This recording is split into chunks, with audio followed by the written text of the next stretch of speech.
बिस्मिल्लाहिर्रहमानिर्रहीम। खातिन हज़रात, मैं हूँ अख्तर अब्बास और आप सबको मेरा सलाम पहुँचे। इन दिनों मेरे पास 4-5 केसेस ऐसे आ रहे हैं कि जिनमें माएँ अपने जवान होते बेटों 16-17 साल के बच्चों को लेके आ रही हैं। तकलीफ तो बात ये है कि उनके मिजाज में गुस्ताखी बहुत है और उनसे मिलने के बाद, उनको सुनने के बाद अंदाज़ा हुआ कि एहसास भी नहीं है। ये एक दिन में नहीं होता और अगर आप अब भी आपने इसको ना रोका तो आप समझिए कि ज़िंदगी का आप सबसे बड़ा नुकसान करा लेंगे। ये ऐसे ही है कि आप एक महल बनाएँ, एक बड़ा-सा बुर्ज खलीफा बनाएँ और वो आपकी आँखों के सामने ढह जाए और उस वक़्त आप फिर खाली हाथ मलते बैठे हों, जैसे बम नहीं को फटता, वो वाली कैफ़ियत होती है। आस उम्मीद तो अल्लाह पे होनी चाहिए, पर फिर भी हमें अपनी कहते हैं आस औलाद, औलाद के साथ होता है और बेटों के साथ और बेटियों के साथ। सबसे बड़ी आरज़ू माँ-बाप की ये होती है कि ये दुनिया में भी कामयाब हों, जन्नत में जाएँ, आखिरत में भी कामयाब हों। लेकिन आप सोचें कि अगर बच्चा गुस्ताख निकले, बदतमीज़ निकले, एरोगेंट हो, गुस्सा करता हो, लिहाज़ ना करता हो, बदलिहाज़ी करता हो, तो शादी के बाद क्या करेगा? उसकी बीवी भी भुगतेगी, ससुराल भी भुगतेंगे, उसके बच्चे भी भुगतेंगे, माँ-बाप तो भुगत ही रहे हैं और माँ-बाप फिर ज़ीरो हो जाएँगे। यानी वो अभी तक तो डिपेंडेंट है, जब वो इंडिपेंडेंट होगा तो आप सोचें उसकी मन की जो मुराद है वो तो पूरी हो गई। अब उसको दुनिया का कोई बंदा धमकी नहीं दे सकता, रोक नहीं सकता, चूंकि कमा वो खुद रहा है। तो ऐसे में यानी जैसे आप बीज बोने के बाद, मुझे याद है कुछ बीज बोने के बाद दादा लोग वहां चारपाई डाल के बैठते थे कि चिड़ियां और कौवे और मुख्तलिफ परिंदे उन बीजों को चुनने आ जाते थे। अब सोचिए आपने जमीन तैयार की, बीज बोया और जब बारी आई उसके बड़े होने की, मैच्योर होने की, मोहब्बत का और वफादारी का बीज था वो तो कोई ले उड़ा। तो अब आप 6 माह बाद हाथ मलते हुए फसल देखते हैं, वहां फसल ही नहीं होती। तो ऐसे बच्चों को गुस्से से ठीक नहीं किया जा सकता। ऐसे बच्चों की जब तक अब वो वजह दूर नहीं करते जिस वजह से उनको ये गुस्से वाली कैफियत होती है।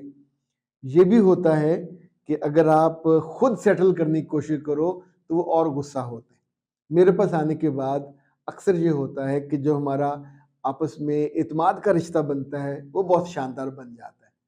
तो फिर वो वजह भी पता चल जाती है। लाइक जिस बच्चे के साथ किसी ने ज्यादती की हो, फिजिकल को हुआ हो और उसको डिसरिस्पेक्ट किया हो, तो या तो वो बिल्कुल दब्बू बन जाता है या फिर बहुत गुस्ताख हो जाता है, फिर वो अब्यूसिव हो जाता है। और कभी कभी ये होता है कि जो डर और खौफ है वो भी इसकी वजह बनता है। कभी घर में किसी दूसरे को ज्यादा तरजीह, वो इसकी ज्यादा वजह बनता है। सो जो भी वजह हो, बेटे और बेटियां जब भी नॉर्मल से जरा हटने लगे तो फौरन कॉशियस हुआ करें। ये बीमारी नहीं है, ये बीमारी के आसार हैं। क्योंकि बीमारी बाद में भुगतनी पड़ेगी, तो उनको फौरन आप मेरे पास ले आया करें। तो अल्लाह खैर करे, 100% ना सही तो इंसान 80-90% तो चीज़ें सेटल हो जाती हैं। आपका चूंकि अपना होता है तो आपको एक ही रास्ता नजर आता है कि डांट लिया, गुस्से हो लिया, तेरी ऐसी की तैसी, तो ये जुर्रत कैसे, तो उस वक्त तो आपकी वो धमकियों में नहीं आता। अच्छा जी, नदीम, मिस नदीम है, वो कहते सर मेरे मिस नदीम ही है, मेरे शौहर बहुत अच्छे हैं, मेरा बड़ा ख्याल करते हैं, मगर सिगरेट पीते हैं, उनके मुंह से बदबू आती है, मैं क्या करूं?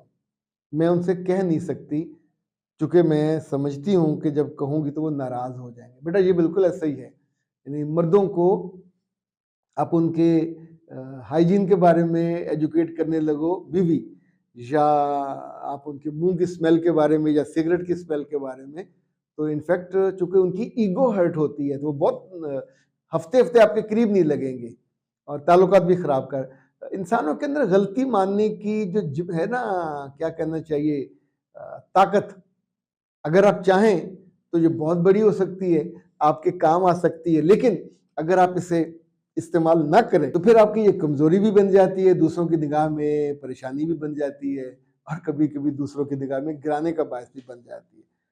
तो मिस्टर नदीम, मुझे लगता है जो मैंने इस मामले में कामयाब चीजें देखी हैं, शुरू में तो आप उनको इलायची ज्यादा देना शुरू कर दीजिए, उनके ब्रश पे ज्यादा ध्यान देना शुरू कीजिए, खुशबू वाला लेके आइए, बाजार में कुछ मिलते हैं जो जैसे माउथ वॉश है वो उनको ला के दीजिए।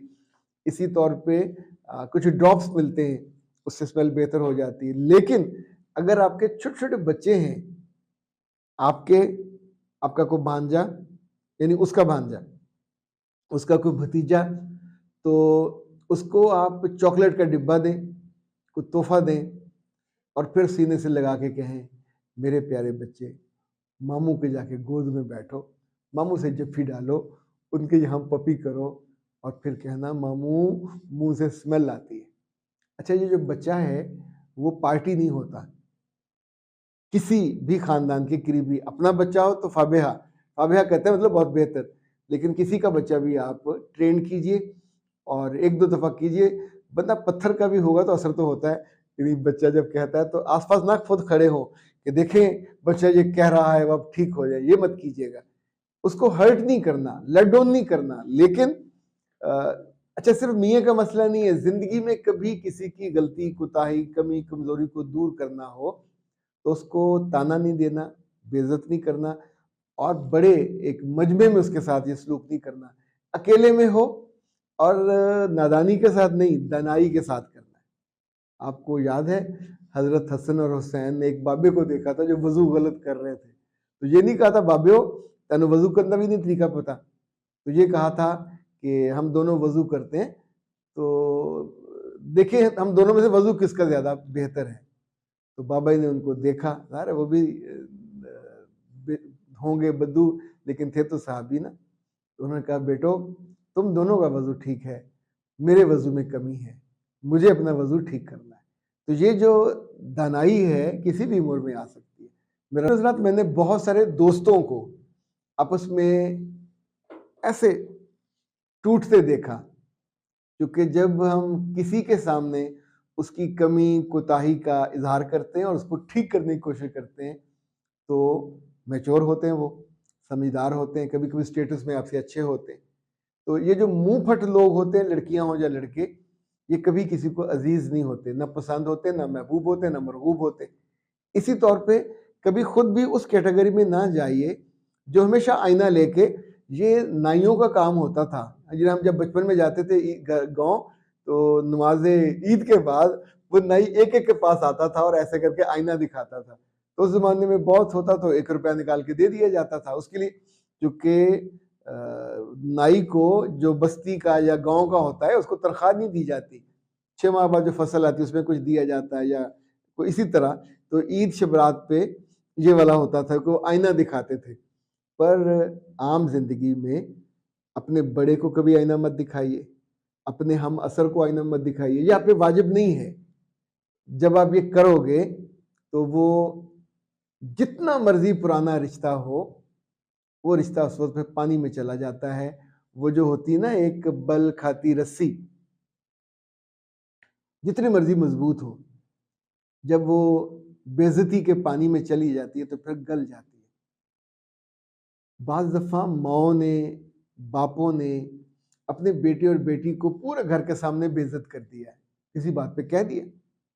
अब उसके बाद अभी देखें ना, किसी को कपड़े आपको अच्छे नहीं लग रहे, वो ठीक से अपने आप को कवर नहीं करती, तो ये बात कब कहोगे? जब सब लोग बैठे होंगे या अकेले में, वो भी बहुत प्यार से और दुलार से।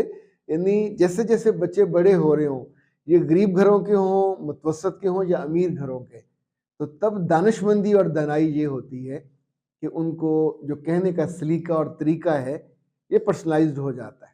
दफ्तरों में मेरी चूँकि HR की स्पेशलाइजेशन है, तो हमने अगर किसी को कुछ बताना होता, सिखाना होता, उसके लिए कोर्स का एक करते थे, क्या कहते, एहतमाम, ताकि वो कोर्स में जाए और जाके सीखे, जब वापस आता था कहते थे अब तुम बाकी लोगों को ट्रेन करो। तब भी उसको ये नहीं कहा जाता था कि तुम गधे हो, तुमको इस बात का पता नहीं है, तुम इतने पढ़ लिख के आए हो और तुम्हें अपनी ग्रूमिंग का नहीं पता, तुम्हें इस बात का नहीं पता, तुम इस बात का, ज़रा 100 चीज़ें होती इंसानों के करने वाली। तो ऐसे आप बराह करम अपने मियाँ के मामले में और बीवी के मामले में भी और बच्चों के मामले में भी, बल्कि हर रिश्ते के मामले में बहुत एहतियात करें। हो जाएगा, कुछ वक्त लगेगा, बात बिल्कुल पक्के पीड़े होते हैं, उनका कुछ नहीं किया जा सकता, वहाँ पे बंदा सब्र कर लेता है। लेकिन आम तौर पे इंसान बकरियां और भेड़ें और गैंडे तो नहीं होते ना, सीख लेते हैं। इजाजत दीजिए, अस्सलाम वालेकुम।